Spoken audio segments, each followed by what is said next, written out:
مساء الخير، اهلا بكم في فيديو جديد. النهارده ان شاء الله مع بعض هنعرف ازاي نقدر نعرف اليوزر نيم والباسورد بتاع شبكة الواي فاي اللي انا كونكتد عليها.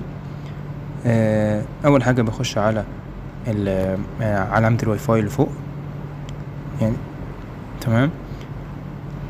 وبعد كده بدخل على الشبكة اللي انا كونكتد عليها دي، وبعد كده بروح عند الترس اللي هو ده، بدوس عليه. بعد كده بيفتح لي صفحة الشبكة نفسها. بعد كده بروح على الكيو ار كود، تمام. الكيو ار كود اللي هو بيبقى تحت ده، طيب. وبنزلها، بعمل لها سيف عندي على الموبايل. وبعد كده انا خلاص بقى بقت عندي اليوزر نيم والباسورد موجودين في كيو ار كود. محتاج افك الكيو ار كود ده، تمام.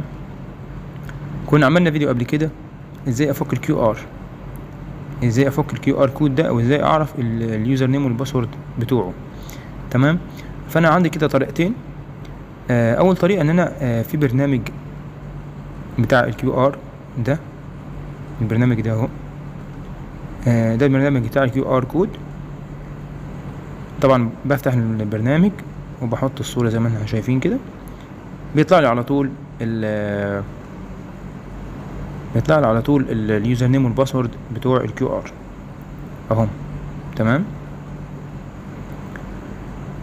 بعد كده في طريقه تانية ان انا بروح على الجوجل كروم، وبروح في علامه الكاميرا هنا كده فوق، بروح لها وبحط عليها الكيو ار كود، فبيظهر لي اسم الشبكه او الواي فاي اللي انا كونكتد عليها اهي، تمام. هي دي،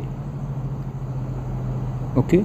دول هما طريقتين ان احنا بنعرف بيهم الكيو ار، يعني اما برنامج يا اما الجوجل كروم، الكاميرا بتاعت الجوجل كروم، تمام.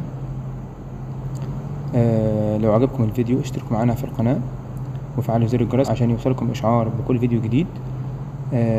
قناتنا افكار اونلاين، بنقدم فيها شروحات المواقع وشروحات البرامج اللي بتقابلنا على الكمبيوتر، وبنكون محتاجين حلول في حاجات كتير. استنى رايكم في كومنت على الفيديو. يلا سلام.